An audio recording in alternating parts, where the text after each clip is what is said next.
ناظرین السلام علیکم. ناظرین میں موجود ہوں پلاننگ اینڈ ڈیولپمنٹ کے منسٹر اور پلاننگ کمیشن آف پاکستان کے ہیڈ جناب احسن اقبال صاحب کے ساتھ. پلاننگ کمیشن ایک بڑا سیریس پورٹ فولیو ہے, تحقیق کا اس میں کام بہت ہے. پاکستان کی تاریخ میں بہت کم سیاستدان پلاننگ کمیشن سے وابستہ رہے ہیں. عموماً سول سرونٹس اور ٹیکنوکریٹس نے اسے ہیڈ کیا ہے, لیکن احسن اقبال صاحب اپنی سیاسی کیریئر میں دوسری دفعہ پلاننگ کمیشن آف پاکستان کو ہیڈ کر رہے ہیں. اور یوں بھی نہیں کہ مجبوراً کہ کچھ اور ملا نہیں, بلکہ اپنی خواہش سے, اپنی مرضی سے یہاں پہ آئے. میں آج ان سے سمجھنا چاہوں گا کہ پلاننگ کمیشن میں ان کا ویژن کیا ہے, چیلنجز کیا ہیں اس کے راستے میں, اور ڈیلیوریبلز کیا ہوں گے. احسن صاحب very warm welcome to you this program, اور میں آپ کو بہت شکر گزار ہوں کہ اتنا مصروف ہونے کے باوجود آپ نے ہمارے لیے وقت نکالا. ایسا جب آپ منسٹری سلیکشن ہو رہی تھی تو مسلسل بحث ہو رہی تھی کہ احسن صاحب اوہر نہیں جائیں گے, اس میں نہیں جائیں گے, نہیں وہ تو یاد کر کے ایجوکیشن ہوتی یہاں پہ سینٹر میں یا پلاننگ ہوتی تو پلاننگ میں وہ جائیں گے. کیا وجہ ہے کہ آپ پلاننگ کمیشن ہی میں آنا چاہتے تھے؟ بڑا اچھا سوال ہے آپ کا. اصل میں دیکھیے محیط صاحب, میں پروفیشنل سیاستدان نہیں ہوں, میں سیاست میں ایک پروفیشنل ہوں. میری ایک بیک گراؤنڈ ہے. بڑا انٹرسٹنگ کامنٹ ہے, پروفیشنل سیاستدان نہیں ہوں, سیاست میں ایک پروفیشنل ہوں. جی ہاں, تو انجینئرنگ بیک گراؤنڈ ہے, پھر میں نے دنیا کی بہترین یونیورسٹی سے MBA بھی کیا اور ایک پروفیشنل بیک گراؤنڈ ہے.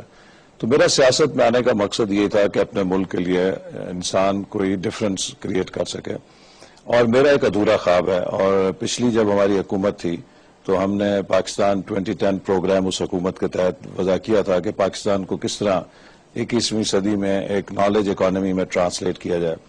ہمارا اکثر جو بہت زیادہ توجہ ہے وہ اپنے ملک کے داخلی مسائل پر رہتی ہے, جیسے کہ آج بھی توانائی کا بحران سر فہرست ہے.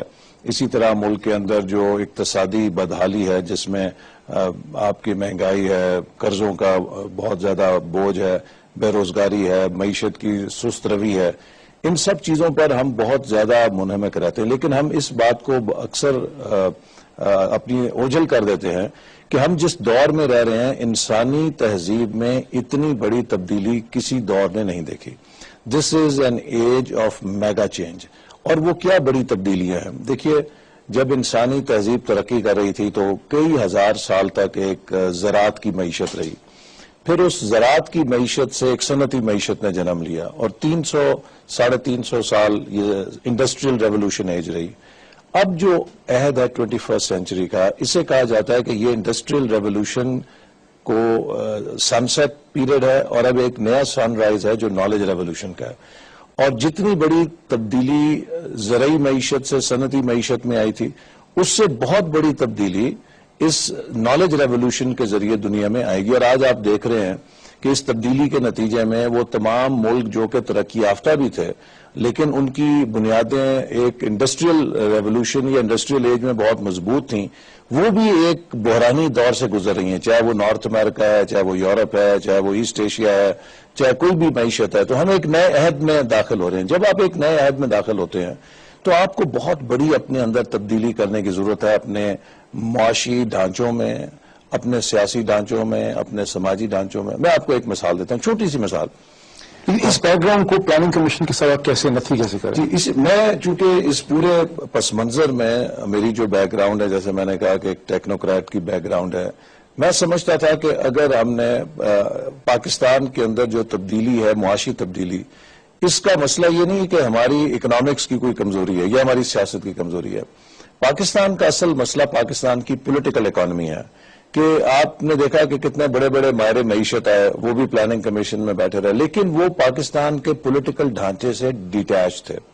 لہذا ان کی تمام دانشوری جو ہے وہ ہمارے سیاسی ڈھانچے میں کوئی اونرشپ پیدا نہیں کر سکی. لہذا ان کے فارمولے, ان کی تحقیق, ان کے تمام مقالے کتابوں تک رہ گئے, عمل میں نہیں جا سکے. لہذا میرے پاس ایک یونیک اپرچونٹی تھی کہ میں پاکستان کی مین سٹریم پالیٹکس میں سے بھی ہوں, میں ایک منتخب نمائندہ بھی ہوں, مجھے عوام کی پلس کا بھی پتہ ہے, میں اپنی جماعت کے اندر اپنی قیادت کا اعتماد بھی رکھتا ہوں, اور میری قیادت نے مجھ پہ کانفرنس بھی کیا ہوا ہے, اور اس کے ساتھ میرے پاس ایک ٹیکنیکل صلاحیت بھی ہے. تو ان تمام چیزوں کو میں سمجھتا ہوں کہ اگر میں پلاننگ کمیشن, آپ انجینئرنگ بھی ہے اور آپ نے MBA بھی کیا. جی ہاں, تو اگر میں پلاننگ اینڈ ڈیولپمنٹ کے ذریعے پاکستان میں جو ہماری سمت ہے, جو تبدیلی کا ایجنڈا ہے, دیکھیے پلاننگ بذات یعنی مینڈیٹ کیا ہے؟ وہ تو کانٹیکس آپ نے بڑا اچھا سمجھایا، پس منظر سمجھایا کہ یعنی انفارمیشن ایج ہے کہ انفارمیشن ڈریون اکانومیز ہیں، لیکن پلاننگ کمیشن نے سڑکیں نہیں بنانی ہیں، پل نہیں بنانے ہیں، بلڈنگز نہیں کھڑی کرنی ہے، پلاننگ کمیشن میں آپ کیا کریں گے؟ مینڈیٹ کیا ہے؟ پلاننگ کمیشن کا جو اصل مینڈیٹ ہے جو کہ پچھلے سالوں میں دھندلا گیا ہے، پلاننگ کمیشن کو بنا دیا گیا ہے ایک PC1 فارم پاس کرنے کا ادارہ، کہ جہاں پہ پروجیکٹ آتے ہیں، منسٹریاں لے کر آتی ہیں، PC1 پاس ہوتا ہے اور وہ PSDP بن جاتی ہے، اس سے زیادہ ویژن نہیں ہے۔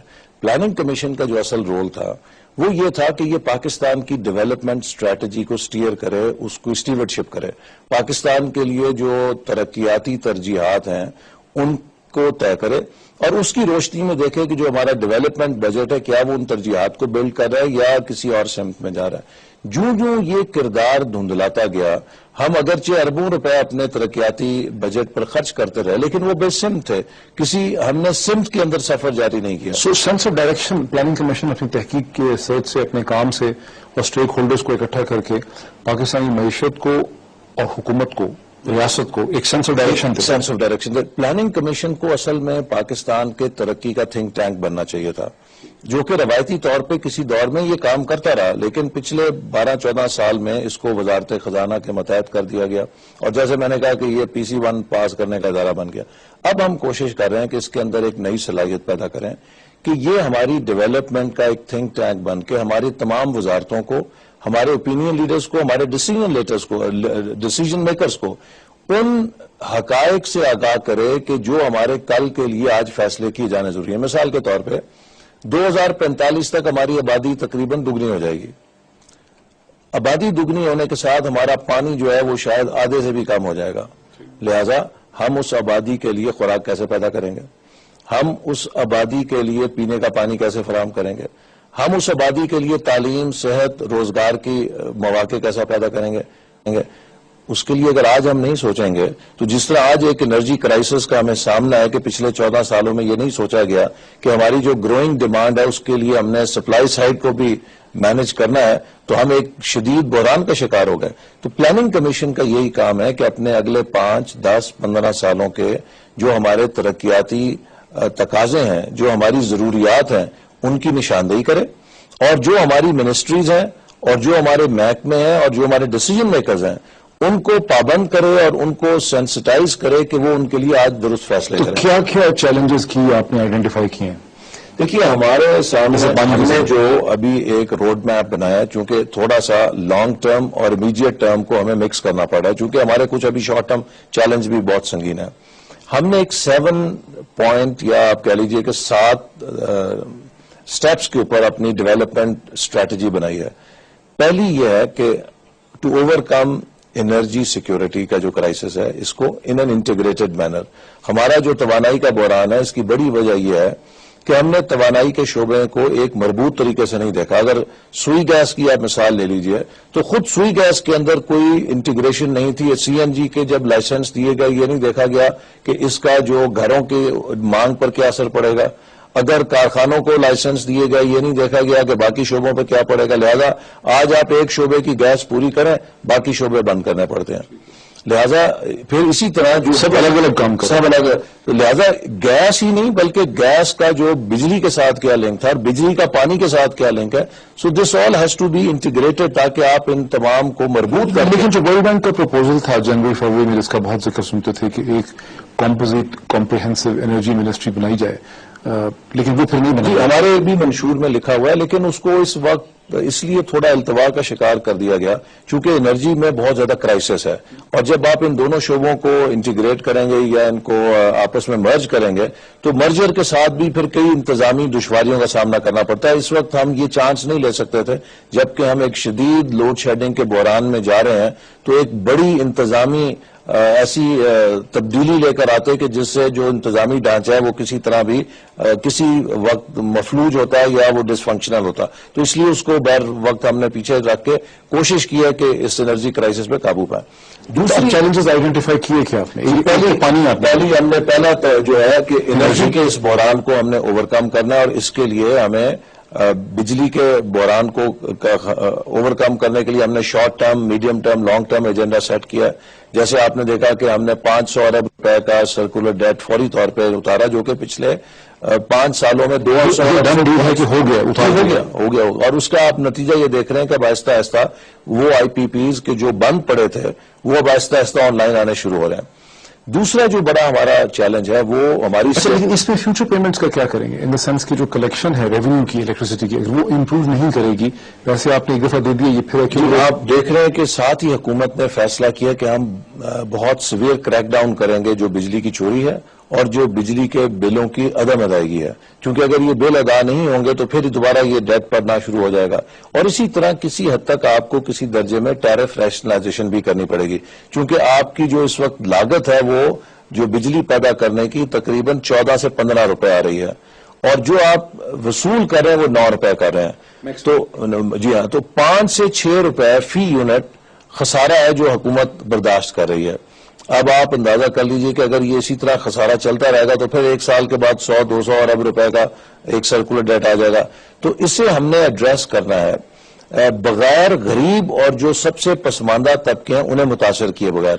ابھی بھی معید صاحب جو صنعتی شعبہ ہے، جو کاروباری لوگ ہیں، وہ آپ کو پتا ہے بجلی نہ ہونے کی صورت میں جنریٹر چلا رہے ہیں، یو پی ایس چلا رہے ہیں. اس سے جو بجلی پیداواری لاگت ہے وہ تقریباً 25 روپے، 28 روپے، 22 روپے تک لوگوں کو پڑ رہی ہے. لہذا اگر تھوڑی سی ٹیرف ریشنلائزیشن کر لی جائے اور ہم اس فرق کو ختم کر لیں اور لوگوں کو ہم اگر 12-14 روپے میں بھی بجلی دیں تو وہ اس بجلی سے بہت سستی ہے جو وہ ایمرجنسی کے طور پر استعمال کر رہے ہیں. یہ تو آن دا فیس آف ایسن سب ٹھیک ہے ٹیرف ریشنلائزیشن، لیکن ایک آرگومنٹ یہ بھی ہے کہ جتنا آپ ٹیرف بڑھائیں گے، اگر آپ اس کے لاس کو کنٹرول نہیں کر سکیں گے اتنا جو ہے وہ بڑھتا ضرور جائے گا، گیپ کم نہیں ہوگا. ایک پیرلل سجیشن یہ بھی ہے کہ آپ ایسا کیوں نہیں کرتے کہ جتنی آپ کسی سرکٹ کو سپلائی کرتے ہیں، یعنی زون کو سپلائی کرتے ہیں، یا کسی جو پرووائڈر ہے، جیسے آئسکو ایک پرووائڈر ہے یا کیسکو ایک پرووائڈر ہے، اس کو جتنا آپ پرووائڈ کرتے ہیں اس سے اتنا ریونیو اٹھائیں. اگر وہ آپ کو 100 میگا واٹ کا ریونیو نہیں دیتا، پھر اسلام آباد کو آپ 50 میگا واٹ دن کا دیتے ہیں، تو اگر آئسکو آپ کو 50 میگا واٹ کے پیسے نہیں دیتا تو آپ اس کو 45 ہی بجلی دیں. ایسا کیوں نہیں کر رہے؟ جی، یہ بھی مختلف تجاویز اور اقدامات کر رہے ہیں. اس کے علاوہ اسمارٹ میٹرنگ کی طرف بھی ہم کوشش کر رہے ہیں کہ جہاں پر ہم اس بات کو باقاعدہ مانیٹر کر سکیں کہ بجلی کی چوری کہاں پر ہو رہی ہے اور کس قدر ہو رہی ہے. ابھی بہت سے بلیک باکس کی طرح ہولز ہیں جس سے اس پہ پتہ نہیں چلتا. دوسری چیز جو میں آپ کو بتانا چاہ رہا تھا کہ توانائی کے بعد ہماری جو ترجیح ہے وہ اسٹیبلائزیشن آف اکانومی ہے. آپ کو پتا ہے کہ ہمارا خسارہ تقریباً 9% تک جا پہنچا ہے، جو کہ بہت خطرناک حد تک ہے.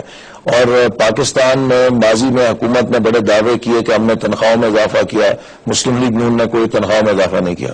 لیکن آپ نے دیکھا کہ وہ 50% تنخواہوں میں اضافے کا انجام کیا نکلا کہ 17 سیٹیں ہوئی، اس لیے کہ وہ تمام اضافہ کسی وسائل کی فراہمی کی بنیاد پر نہیں کیا گیا تھا، بلکہ وہ اضافہ نوٹ چھاپ کے اور قرضہ لے کر کیا گیا تھا. لہذا اگر آپ نوٹ چھاپیں گے، قرضہ لیں گے اور پھر آپ کی تنخواہ میں 50% بڑھا دوں گا، 1000 روپے کا فائدہ دے کے آپ کو میں 2000 کا نقصان کر دوں گا، چونکہ جو افراط زر ہوگی، جو معاشی بدابتری ہوگی، اس کا نقصان بھی ہوگا. تو ہمارے سامنے دوسرا مسئلہ ہے کہ ملک کی معیشت کو اگر ہم نے اپنی خود مختاری کو بھی بچانا ہے تو اسٹیبلائز کرنا ہے، اپنے آمدن اور اپنے اخراجات میں ایک توازن پیدا کرنا ہے. اس کے لیے کچھ اقدامات ہم نے ابھی انتہائی اٹھائے ہیں جو ناخوشگوار بھی تھے، لیکن اوور دا لانگ ٹرم ہمارے پیش نظر 3 شعبے ہیں جس میں ہم بہت تیزی سے اصلاحات کرنا چاہتے ہیں. پہلا ٹیکس ریفارم ہے کہ ٹیکسوں کے ذریعے ہم اپنی جو گرتی ہوئی شرح جو تقریباً 8.5% سے بھی نیچے آ گری ہے اس کو دوبارہ 13-14% آف جی ڈی پی پر لے کے جائیں. دوسرا فارن انویسٹمنٹس اور پرائیویٹ سیکٹر انویسٹمنٹس. دیکھیے اب معیشت میں سرکاری وسائل کی سرمایہ کاری کی صلاحیت بہت محدود ہو گئی ہے. اب پوری دنیا میں جو معیشت چلتی ہے بات کرتے ہیں بریک لیتے ہیں اور بریک کے بعد ان تینوں چیلنجز کی بات کو شروع کریں گے.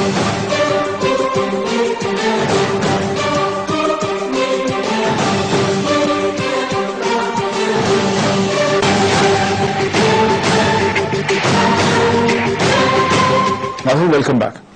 ایسا میں چاہ رہا تھا کہ کم از کم ہم پہلے دن کی چیلنجز کو آئیڈینٹیفائی کر لیں. جیسے آپ نے شروع میں پانی کا ذکر کیا، پھر آپ نے انرجی کا ذکر کیا. کی چیلنجز کیا ہیں اس وقت آپ کے ساتھ؟ دیکھیے میں نے جیسے آپ سے کہا نا کہ کی چیلنجز، یہ سارے جو ہماری 7 ترجیحات ہیں کی چیلنجز کے لیے، جیسے توانائی کا کی چیلنج ہے، ہماری اکانومی کی جو اس وقت ڈیفیسٹ ہے، یہ ہمارے لیے ایک نیشنل سیکورٹی کا چیلنج بن گیا ہے. اسی طرح آپ دیکھتے ہیں کہ ہمارا جو انفراسٹرکچر ہے وہ بالکل ہماری ترقی کے ضرورت کے ہم آہنگ نہیں ہے. ہم اگر اس کے بغیر کسی ترقی کا خواب نہیں دیکھ سکتے. چوتھے نمبر پہ جو ہمارے پیداواری شعبے ہیں پچھلے کئی برسوں سے ان کو ہم نے ویلیو ایڈیشن پہ لے جانے کی کوشش نہیں کی. آج دنیا میں خام مال کے ذریعے آپ ترقی نہیں کر سکتے. کموڈٹی سیکٹر رہ کر آپ دنیا میں سستا مال بیچ کے ترقی نہیں کر سکتے. پروڈکٹ ہم بنائیں اس کے اندر ہم ایڈیشن کریں ویلیو, اس میں آپ کو ویلیو ایڈیشن پروڈکٹ ہے اس میں ویلیو ایڈیشن کریں, اور اس میں آپ کو نالج کے ذریعے لانا پڑے گا. یہ ایک آپ کے لیے بہت بڑا چیلنج ہے.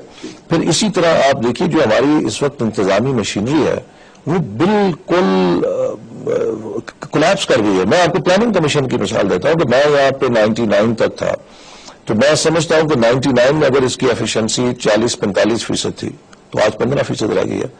افراطی قوت ختم ہو گئی ہے. جو لوگ ریٹائر ہو گئے ان کے بعد لوگوں میں انویسٹ نہیں کیا گیا اور ٹرین نہیں کیا گیا, اور اب صلاحیت نہیں ہے. پھر پلاننگ کمیشن کو جیسے فائنانس کا ایک ذیلی ادارہ بنا دیا گیا. اسی طرح ہر منسٹری میں سرکاری شعبے کی صلاحیت ختم ہو گیا. اب ہمیں ایک نئے عہد کی ایک ماڈرن مشینری چاہیے. 5 چیلنجز ہو گئے, ٹھیک ہے. اسی طرح پرائیویٹ پبلک پارٹنرشپ, جب تک ہم پرائیویٹ سیکٹر کو لیڈ رول نہیں دیں گے, انوالو نہیں کریں گے, اس وقت تک ان کا اعتماد بحال نہیں کریں گے, آپ معیشت کا پہیہ نہیں چلا سکتے, کیونکہ حکومت کے پاس اب سرمایہ نہیں ہے.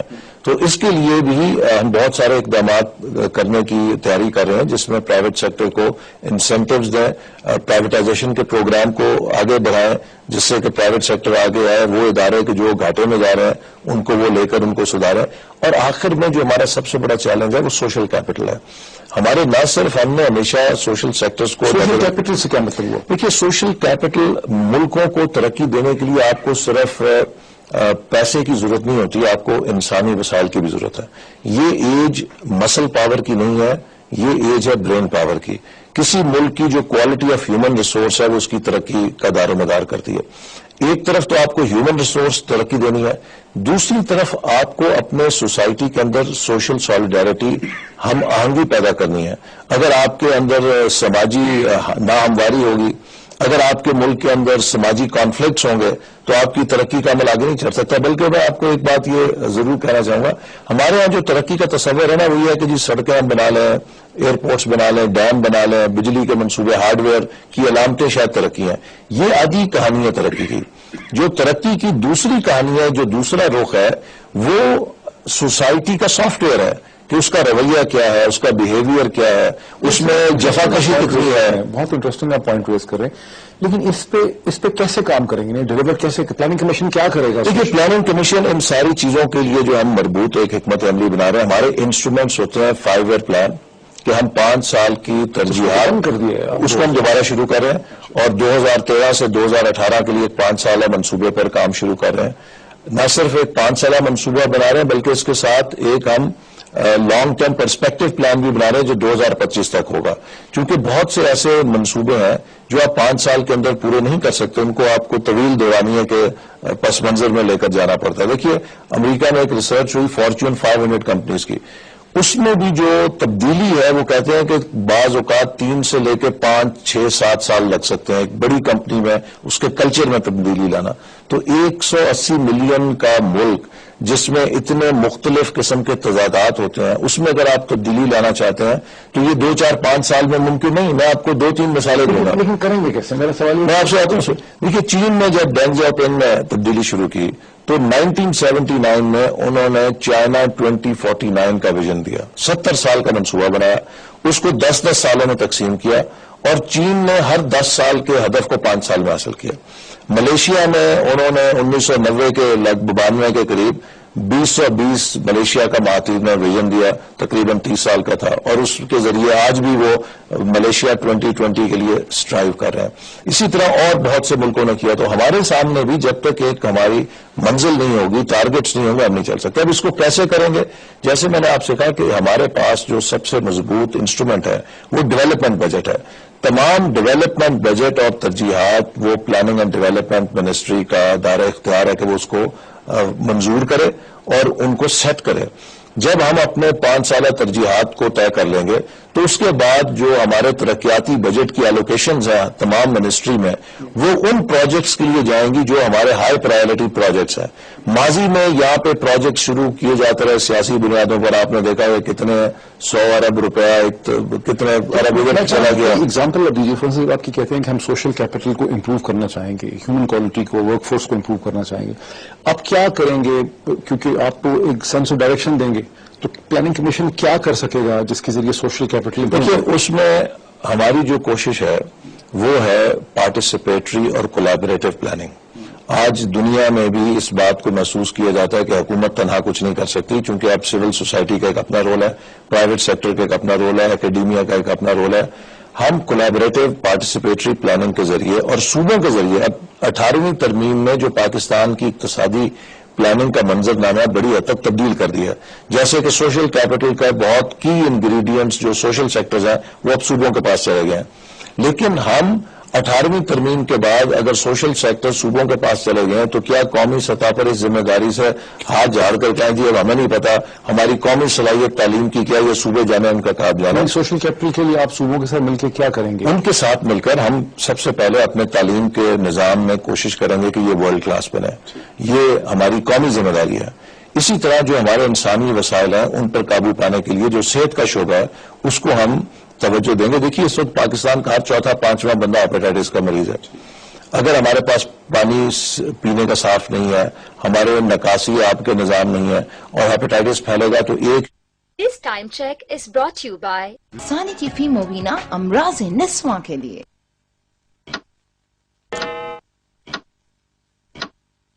متاثر ہو گیا. پوری سوسائٹی میں اس کے بہت زیادہ اثرات ہیں. ایک صحت مند اور توانا انسان جو ہے وہ غربت کا بھی مقابلہ کر سکتا ہے, وہ ترقی بھی کر سکتا ہے. ان سب چیزوں کے لیے آپ اپنے پلانز کو شیئر کریں گے منسٹریز کے ساتھ؟ جی, آپ امپلیمنٹ کروائیں گے. ہم ان تمام پلانز کو پہلے ان کے ساتھ مل کر بنائیں گے اور پھر ان کے ساتھ پارٹنر کر کے کوشش کریں گے جہاں ان کی وسائل کی ترجیحات درست ہونے والی ہیں ان کی توجہ دلائیں, اور جہاں پر ہم نے وسائل فراہم کرنے ہم اپنے وسائل فراہم کریں, اور پھر ان تمام منصوبوں کی ایک مؤثر مانیٹرنگ کا نظام ہو. چونکہ ہم پالیسیز بنا لیتے ہیں, منصوبے بنا لیتے ہیں, لیکن امپلیمنٹیشن میں آ کے مار کھا لیتے ہیں. تو ہماری اس وقت پلاننگ کمیشن میں ایک بہت بڑی توجہ جس پر ہم کام کر رہے ہیں وہ مانیٹرنگ اور ایویلویشن کو مضبوط کرنا ہے, تاکہ جو ہمارا روپیہ خرچ ہو اس کا ہمیں زیادہ سے زیادہ آؤٹ کم مل سکے. دیکھیں, ایک آپ نے فرانسس بڑی کی ٹرم استعمال کیا. آپ نے کہا کہ ہم انسٹیٹیوشنل ریفارم اور جو گورننس ہے اس کو امپروو کرنے کے لیے ہم کام کریں گے. جب انسٹیٹیوشنل ریفارم کی ہم بات کرتے ہیں تو ہمارے ذہن میں سول سروسز ریفارم بھی آتی ہے. تو سول سروسز کا ایگزام فار انسٹنس وہی ہو رہا ہے جو 1950 میں یا 1945 سے ایک ایگزام تھا کہ آپ جا کے ہسٹری کے پرچے دیتے تھے اور ریٹن ایگزام ہوتا تھا, پھر آپ کا ایک انٹرویو ہوتا. اس میں کوئی خاطر خواہ تبدیلی نہیں آئی. جبکہ آج دنیا میں جو ایگزام ہوتے ہیں آپ کے ایپٹیچیوڈ کو ٹیسٹ کرنے کے لیے اس میں GRE ہے, GMAT ہے, LSAT ہے. ہمارے ہاں پولیس میں بھی لوگ وہی ایگزام دے کے آتے ہیں, ڈسٹرکٹ مینجمنٹ میں وہی ایگزام دے کے آتے ہیں, فارن سروس میں وہی ایگزام دے کے آتے ہیں. ہونا تو یہ چاہیے تھا کہ بھارت کی طرح فارن سروسز کا ایگزام الگ ہو, پولیس کا ایگزام لا کے اوپر ہو, ڈسٹرکٹ مینجمنٹ کا مینجمنٹ کے ایشوز پہ ہو, پھر ان کی سکلز بھی چیک کی جائیں کہ کیا یہ کمپیوٹر چلا سکتے ہیں, ٹائپ بھی کر سکتے ہیں. وہ آتے ہیں PA اسٹینو کو ڈکٹیشن دیتے ہیں, وہ کرتا ہے. تو اگر آپ ان کو ریکمینڈ کریں, فار انسٹنس یعنی پلاننگ کمیشن ریکمینڈ کرے کہ ہمارا یہ خیال ہے کہ اس طرح سے آپ کریں, تو ہم نے ایک پروگرام شروع کیا ہے reform and innovation in government. 97-99 میں بھی ہم نے گڈ گورننس گروپ کے ذریعے کافی انیشیٹو شروع کیے تھے جن پہ کچھ کام ہوا, کچھ پھر مشرف صاحب نے آ کے ادھورے ختم کر دیے. دیکھیے آپ نے جس طرح بتایا کہ سول سروس ریفارم اس ٹرانسفارمیشن کا ایک بیسک ہمارا سب سے بنیادی بلاک ہے. نہ صرف یہ کہ جو تربیت ہے سول سروینٹس کی اس میں تبدیلی کی ضرورت ہے, بلکہ جو ہمارا نظام ہے جس کے ذریعے سول سروس پرفارم کرتی ہے اس میں بہت تبدیلی کی ضرورت ہے.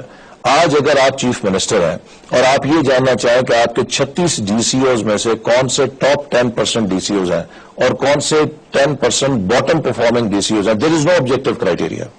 اگر آپ ایک صوبے کے IG ہیں, آپ یہ جاننا چاہیں کہ کون سے ٹاپ DPOs ہیں اور کون سے باٹم DPOs ہیں, کوئی آبجیکٹو کرائیٹیریا نہیں ہے. اگر آپ وزیر خارجہ ہیں, آپ کے 100 سفیر ہیں, آپ یہ جاننا چاہیں کہ کون سے 10% بہترین سفیر ہیں, صرف PR ہے, کوئی انگریزی اچھی بولتا ہے, کوئی آپ کو شکل اچھی دکھا دیتا ہے, اس کی بنیاد کے اوپر آپ افسروں کی تعیناتی کرتے ہیں یا پرسنلی کسی کو آپ جانتے ہیں.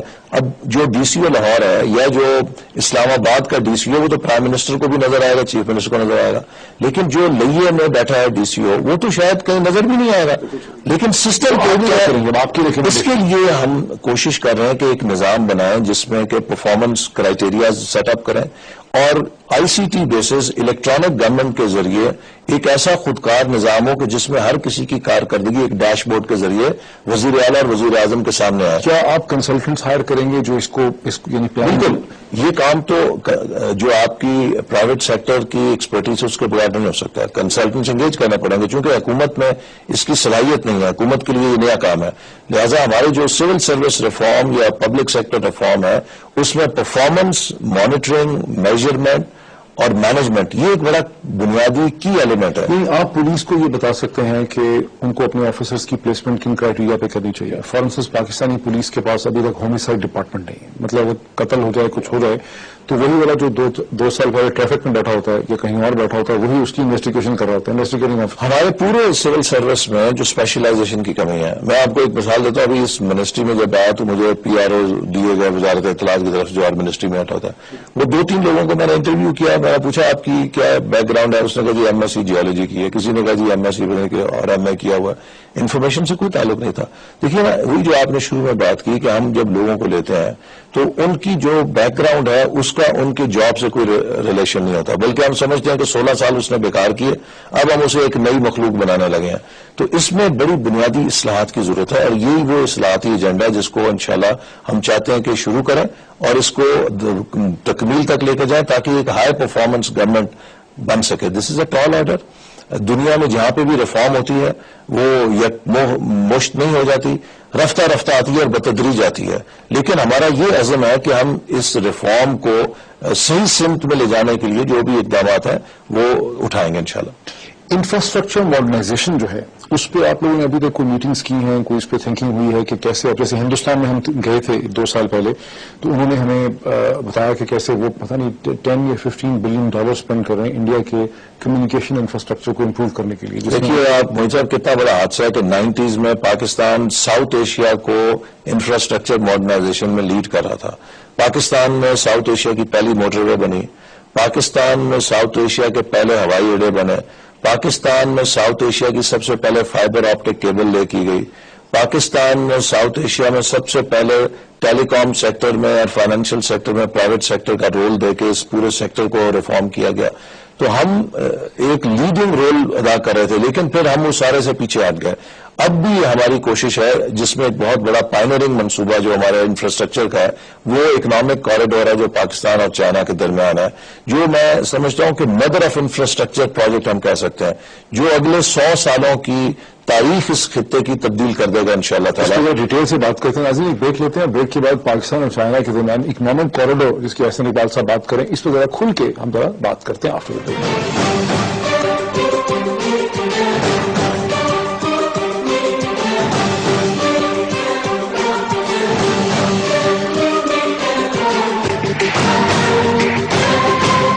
ناظرین ویلکم بیک. وقفے سے پہلے احسن اقبال صاحب نے بات کی کہ پاکستان چائنا اکنامک کوریڈور جو ہے وہ ایک بہت ہی بڑی تاریخی ڈیولپمنٹ ہوگی اور یہ بہت ایک لوگوں کے ذہنوں میں سوال ہے کہ بھی احسن اقبال صاحب چائنا بھی تھے پرائم منسٹر کی ٹرپ کے ساتھ اور اس پہ ذرا کھل کے بات کرتے ہیں. کیا یعنی کہنا کیا چاہ رہے ہیں آپ نے, مطلب ایک بہت ہی لیڈنگ اسٹیٹمنٹ دی, آپ نے کہا کہ it will be a historic thing. دیکھیے موہن صاحب اس وقت ایشیا میں 4 اکنامک انجنز ہیں, ساؤتھ ایشیا ہے, چائنا ہے, سینٹرل ایشیا اور مڈل ایسٹ ہے.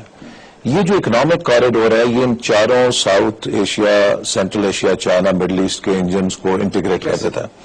جب آپ خنجراب سے گوادر تک روڈ وے نکالیں گے اور ریل کا لنک نکالیں گے تو چین کا رابطہ ہو جائے گا ساؤتھ ایشیا سے, سینٹرل ایشیا سے اور مڈل ایسٹ سے براہ راست, اور پاکستان اس کی گزرگاہ بن جائے گا. ہوگا اگر ہندوستان اس کا حصہ دیکھیے نا یہ جو مین جب آرٹری نکلے گی تو آپ ایسٹ ویسٹ کوئی مسئلہ نہیں ہے کہ آپ اس کوریڈور سے ایک واگا کی طرف نکال دیں اور ایک کابل کی طرف لنک نکال دیں, اور پھر پاکستان بنیادی طور پہ گزرگاہ بن سکتی ہے بھارت سے چین کی راہداری کے لیے, چین سے بھارت, چین سے سینٹرل ایشیا, چین سے چین کے درمیان آلریڈی ایک راہداری ہے نہیں ہے کیا؟ وہ ان کی بہت پیچھے ہے. یعنی کہ یہ جو پورا ویسٹ انڈیا ہے اس کی مارکیٹ کو تو یہاں سے آپ کریں گے نا, آپ حیران ہوں گے کہ 65 کی وار سے پہلے جتنا یہ پنجاب ہے اس کی تمام امپورٹس کراچی کی پورٹ سے جایا کرتی تھی.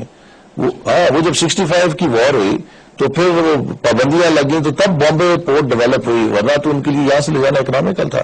تو جو فیوچر سینیریو ہے ریجنل ہمارے اکنامک انٹیگریشن کا, اس میں پاکستان کا ایک بڑا کلیدی کردار ہے, اور اس حوالے سے یہ جو ٹریڈ کوریڈور یا اکنامک کوریڈور کا منصوبہ ہے یہ ہمیں ایک بہت بڑی ایڈوانٹیج دے سکتا ہے, اور اس پہ ہم نے انشاءاللہ پلان کیا ہے کہ مختلف اکنامک زون سٹیز بنیں گے جس سے بہت امپلائمنٹ. اس کا ٹائم اسکیل کیا ہے؟ دیکھیے یہ بہت بڑے منصوبے ہیں. خود آپ کو معلوم ہے کہ جب خنجراب پاس سے وہ کراکرم کی روڈ بنی تو اس کو بھی 15-16 سال لگے, کیونکہ وہاں کی ٹرین بہت مشکل ہے. لیکن جس طرح چینی کہتے ہیں کہ 10,000 میل کا سفر جو ہے وہ پہلے قدم سے اٹھتا ہے, آپ ایک جسٹ میں نہیں کر لیتے. تو اس میں کچھ وقت تو لگے گا چونکہ ایک بہت بڑا منصوبہ ہے, بلکہ میں کہوں گا میگا منصوبہ ہے. لیکن اس کا جو ڈویڈنڈ ہے, اس کا جو پے آف ہے, وہ یقیناً 3 ارب لوگوں کی زندگیوں کو متاثر کرے گا. اگر آپ اس خطے پہ نظر ڈالیں تو یہاں پر 3 ارب انسان تقریباً آدھی دنیا بستی ہے. چائنا میں اور کیا ہوا؟ دیکھیے چائنا میں ہم نے ان کے ساتھ جہاں اس ٹریڈ کوریڈور کے اوپر معاہدہ کیا, اس کے علاوہ انرجی سیکٹر پہ تعاون کی بہت پیش رفت ہوئی. ان کے پاس بہت مہارت ہے کوئلے کے اندر بجلی پیدا کرنے کی, جس کو انہوں نے پاکستان کے لیے پیشکش کی, اور تھر کے لیے ان کی ٹیم آ رہی ہے. اور اسی طرح جو ہمارے تھر الائیو ہے؟ جی الائیو ہے, بالکل الائیو ہے. ہم تھر کو پورا ڈیولپ کرنے پہ یقین رکھتے ہیں. پھر اسی طرح جو ہمارے تیل سے بجلی پیدا کرنے والے ادارے ہیں, جو کارخانے ہیں, ان کو ہم کوئلے پہ شفٹ کرنا چاہتے ہیں تاکہ پیداواری لاگت کم ہو. دیکھیے ہمارے بجلی کا جو سب سے بڑا اس وقت مسئلہ ہے نا, وہ ہماری مکس ہے, کہ جو ہماری انحصار ہے تیل کے اوپر, جو آئی پی پیز 1993-94 میں پالیسی بنائی گئی کہ ہم آنکھیں بند کر کے فرنس آئل کے منصوبے لگاتے تھے.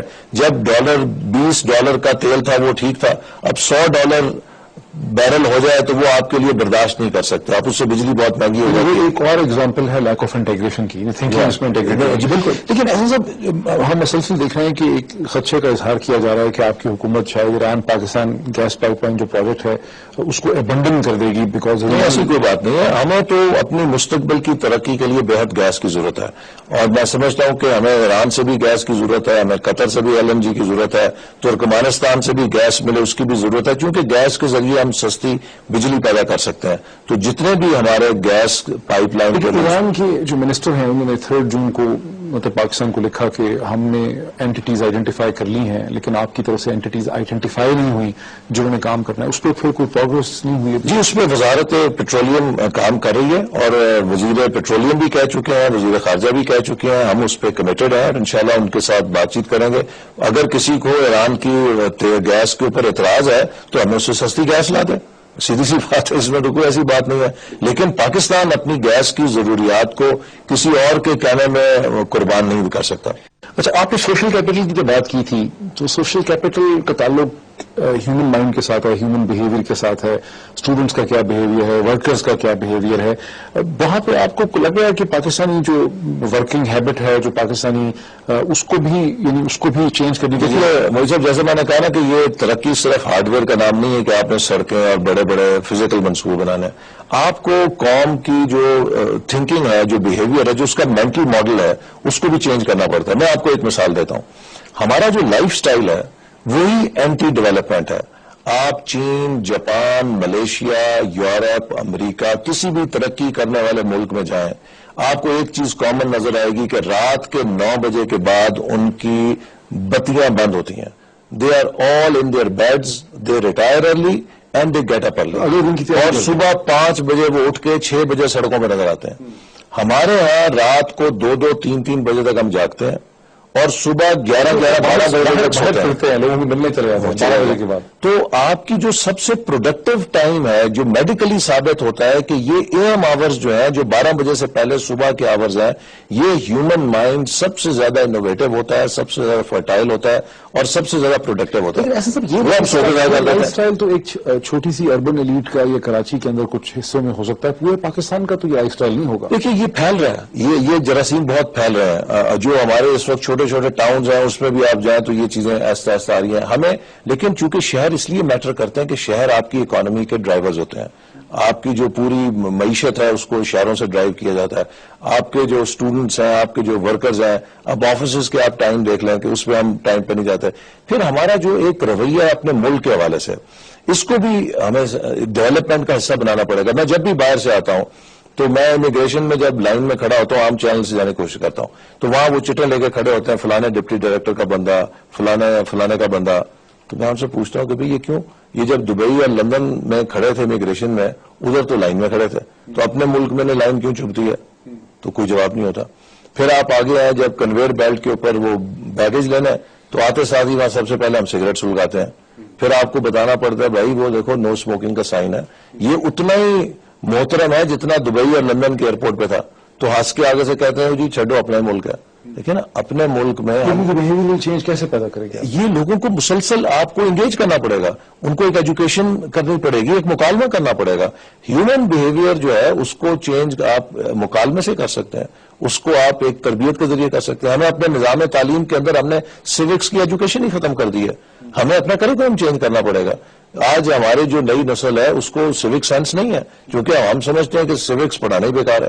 تو یہ وہ بنیادی چیزیں ہیں کہ جن کے لیے ہمیں کئی چیزوں کی بنیاد پہ جا کے ایک نئی بنیاد کھڑی کرنی ہے. پروفیسر تھے ڈاکٹر ندیم حق, ان سے ہم ایک دفعہ انٹرویو کر رہے تھے تو انہوں نے 2-3 بڑی انٹرسٹنگ باتیں کی. انہوں نے کہا کہ ہمارے اسلام آباد کی طرف اشارہ کر کے انہوں نے کہا کہ اسلام آباد کو ہم نے پھیلا دیا ہے بہت زیادہ. اگر ہم اس کو کریٹو سٹیز کا انہوں نے کہا کانسیپٹ ہونا چاہیے. ہمیں چاہیے تھا کہ یہاں اونچی بلڈنگز بناتے, اپارٹمنٹ کمپلیکسز ہوتے, اور اپارٹمنٹ کمپلیکسز میں لوگ رہتے ہیں, کیفے ہوتے ہیں, لوگ ملتے ہیں ایک دوسرے کو, تو ان کے کریٹو آئیڈیاز جو ہیں وہ زیادہ پیدا ہوتے ہیں. تو ہماری پلاننگ پالیسی جو ہے اسے ہمیں تبدیل کرنا چاہیے. آپ کا کیا خیال ہے اس کے بارے میں؟ ٹھیک ہے, بالکل. اب تو دنیا بھر میں جو سٹیز کا تصور ہے وہ اسمارٹ سٹیز کی طرف جا رہا ہے, اور سٹیز کو اب ڈیولپمنٹ پلاننگ کے اندر وہ گروتھ کے اندر ایک بہت بڑا فیکٹر کریٹ کرتے ہیں. آپ اپنے سٹی کو کس طرح ڈیزائن کرتے ہیں. اب دیکھیے نا ہمارے سٹیز تو آپ ایک جہاز پہ جب ٹیک آف کرتے ہیں کسی بھی شہر کے اوپر, ایئرپورٹ سے آپ اڑیں تو آپ کو کوئی ایک سیدھی لائن نظر نہیں آتی. جو ہمارے اندر ایک انڈسپلن آ گیا ہے اس کی نشانی ہمارے شہروں میں بھی ہے کہ ایک مشروم گروتھ ہے, کوئی اس کے اندر پلاننگ نہیں ہے. ان سب چیزوں کی انسینٹو تو ڈیولپمنٹ باڈیز نے دینا تھا نا, جی ہاں, سی ڈی اے نے دینا تھا, گورنمنٹ نے دینا تھا. اس کی بنیادی وجہ تو ہمارا سیاسی خلفشار ہے. جب آپ کی سیاست میں انتشار ہوگا, یہاں پہ اس ملک کا کوئی نظام ہی درست نہیں تھا, کبھی مارشل لا تھا, کبھی جمہوریت تھی, کبھی جمہوریت کے اندر اتار چڑھاؤ تھا, تو وہ جو بے یقینی تھی وہ بے یقینی آج ہمارے زندگی کے ہر شعبے میں نظر آتی ہے. ڈی ایچ اے نے آپ کو تو بڑا اچھا ڈیولپ کیا, چونکہ ان کے شعبے کا دمام تھا, وہاں پہ ایک اسٹیبلٹی ہے. فوج کے نظام میں تو ایک اسٹیبلٹی رہی نا, وہ ایک واحد ادارہ ہے جس میں اسٹیبلٹی رہی.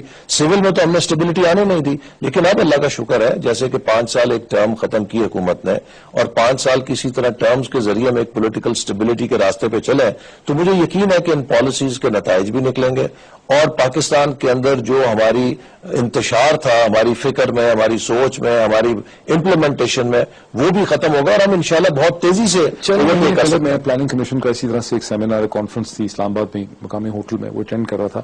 وہاں ایک آئیڈیا یہ بھی پریزنٹ کیا گیا کہ سول سروسز ریفارم کی جب ہم بات کرتے ہیں تو جو سول سرونٹ کے پرکس ہیں کہ یہ 2-3 پلاٹ جو ہے ایک لائف ٹائم میں اپنے لیے حاصل کر لیتے ہیں, بہت بڑے بڑے گھر ان کو مل جاتے ہیں, گاڑیاں مل جاتی ہیں, پیٹرول مل جاتا ہے, ان سارے پرکس کو مانیٹائز کر دینا چاہیے. یعنی اگر آپ نے 1 لاکھ روپے سپوز ایک فیڈرل سیکٹری کو تنخواہ ملتی ہے تو آپ اس کے پرکس کا حساب کر لیں, اگر اس کے 5-6 لاکھ روپے کے پرک ملتے ہیں تو آپ اس سے 2-2.5 لاکھ روپے کی مانیٹائزیشن اور دے دیں, اور وہ اس کے اندر رہے.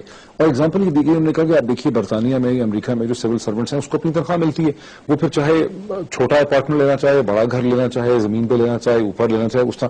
لیکن ہمارے یہاں بہت پرکس ہیں, اور ان سارے پرکس کو ہمیں پرائیویٹائز کر کے ایٹ لیسٹ گورنمنٹ اس کا کرایہ لے. اس کے بارے میں کیا کوئی؟ بالکل چاہیے, اس کے اوپر بہت کام ہوا ہے, لیکن جیسے آپ جانتے ہیں کہ ایک انرشیا سسٹم کا, جو لوگ ان وسائل سے اور ان سہولتوں سے فائدہ اٹھا رہے ہیں وہ نہیں چاہتے کہ تبدیلی آئے.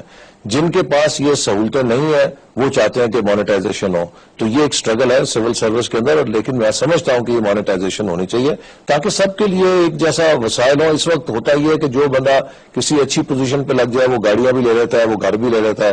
جو کسی سٹاف ڈیوٹی کے اوپر ہے وہ اپنے ٹرانسپورٹ کے لیے بھی پریشان ہے, اس کو رہائش کا بھی بندوبست نہیں ہے. تو اکراس دا بورڈ سب کو اگر برابر وسائل ملے, مانیٹائز ہو, تو وہ اپنی پسند کے مطابق رہائش بھی اختیار کر سکتے ہیں, اپنی گاڑی بھی لے سکتے ہیں, اور اگر جہاں سرکاری گاڑی ہے اس کی بھی آپشن ہونی چاہیے کہ آپ کو وہ دی جائے, آپ 5 سال کے بعد اس کو اپنی ملکیت کریں, شاید اس کی مینٹیننس بہتر کریں گے. بالکل صحیح. اچھا, وائنڈنگ اپ دس ڈسکشن, کیا ڈیلیوریبلز رکھیں گے اپنے لیے؟ یعنی اب یہ جولائی 2013 ہے, 1 ماہ ہو گیا, حکومت کو 1 ماہ سے زیادہ ہو گیا آئے ہوئے, 100 دن گزر جائیں گے, 200 دن گزر جائیں گے, آپ اپنے لیے کیا ڈیلیوریبل رکھیں گے کیونکہ سڑکیں آپ نے بنانی نہیں ہیں, یعنی آپ کے ڈیلیوریبل ڈفرینٹ ہوں گے, آپ نے پل بنانے نہیں ہیں, آپ نے گائیڈ کرنا ہے, تو آپ کے ڈیلیوریبلس کیا ہوں گے کہ ڈسمبر کی آپ کیا ہمارے جو سمجھیں کہ آپ نے ابھی تو پلاننگ کے ہورائزن میں تو آپ 2-4 مہینے میں کچھ نہیں کر سکتے, ابھی تو شارٹ ٹرم کرائسس مینجمنٹ یا فائر فائٹنگ ہے نا. لیکن میں سمجھتا ہوں کہ جو ہم جس رول اور مشن پر یہاں ہیں, ہمارے پیش نظر یہ ہے کہ جب 2018 میں ہم عوام کے سامنے جائیں تو پاکستان کے اندر گروتھ ریٹ 6-7% سے اوپر جا چکا ہو. ہم جب 2018 میں عوام کے سامنے جائیں تو ہم پاکستان سے لوڈ شیڈنگ کے بحران پہ قابو پا کے سرخرو ہو کے جائیں. ہم جب لوگوں کے سامنے جائیں تو پاکستان کی PIA جو ہے وہ ایک دنیا کی اچھی ڈپینڈیبل بہترین سہولتوں کی ایئر لائن ہو جس پہ لوگ فخر کر سکیں. ہم جب 2018 میں لوگوں کے پاس جائیں تو پاکستان ریلویز جو ہے وہ ایک آپریشنل اچھی ریلوے سروس لوگوں کو فراہم کرے. تمام پاکستان کے شعبوں کے ساتھ ساتھ ہمارا تعلیم کا شعبہ ترقی کر کے دنیا میں ایک اچھا نظام تعلیم کی شکل کی طرف چل رہا ہو, اور اس عمل کو اور اس تصویر کو بنانے کے لیے جو سپورٹ ہے وہ پلاننگ کمیشن کا رول ہے. لیکن احسن صاحب, یہ تو ایک لانگ ٹرم ویو ہے نا کہ 5 سال کے بعد آپ عوام کے سامنے یہ پریزنٹ کریں گے. میں کہہ رہا ہوں کہ 6 مہینے میں کیا آپ نے ڈیلیوریبل رکھے ہیں, 12 مہینے کے لیے کیا رکھے ہیں کہ 6 مہینے تک ہم یہ کچھ کر لیں گے, 12 مہینے تک یہ کچھ کر لیں گے, 1.5 سال تک کچھ ایسا ہے؟ یہ تمام چیزیں جو ہیں یہ ہم تمام منسٹریز کے ساتھ مل کر کر رہے ہیں. اس وقت پرائم منسٹر صاحب نے ایک شعبہ تشکیل دے رہے ہیں پرفارمنس ڈیلیوری یونٹ, جس میں ہر وزارت جو ہماری پارٹی کا منشور ہے اور جو اہداف ہیں ان کو ماہانہ بنیادوں پر طے کر کے حاصل کر کے رپورٹ دے گی, اور وزیر اعظم سہ ماہی بنیادوں پر ہر منسٹری کی پرفارمنس کو مانیٹر کریں گے, اور اس کے بعد ہم فیصلہ کریں گے کون سی منسٹری جو ہے وہ گرین کارڈ والی ہے, کون سی یلو کارڈ والی ہے, کون سی ریڈ لائٹ والی ہے. زبردست. اب کب ہم یعنی آپ کو ملیں اور آپ سے پوچھیں کہ پھر کیا اچیو ہوا ہے, یہ ہمیں کوئی ڈیڈ لائن دے, کوئی انشاءاللہ 6 ماہ بعد 6 ماہ ٹائم ملے گا, کیونکہ اس وقت دیکھیے جو سب سے میں آپ سے بتا رہا ہوں کہ اس وقت جو سب سے بڑا مسئلہ ہے نا وہ انسٹیٹیوشن بلڈنگ ہے. اب موسٹ آف دا تھنگز جو میں آپ کے ساتھ بات کر رہا ہوں وہ یہاں پر اس کی کوئی صلاحیت نہیں ہے. اب ہمیں ابھی آپ آنے والے چند دنوں میں دیکھیں گے کہ ہم ایک ٹیلنٹ بینک بنا رہے ہیں. پاکستان کے جو بہترین ٹیلنٹ ہے اس کو کہہ رہے ہیں کہ اب یہ موقع ہے, آپ پاکستان کو بنانے میں ہمارا ساتھ دیجئے.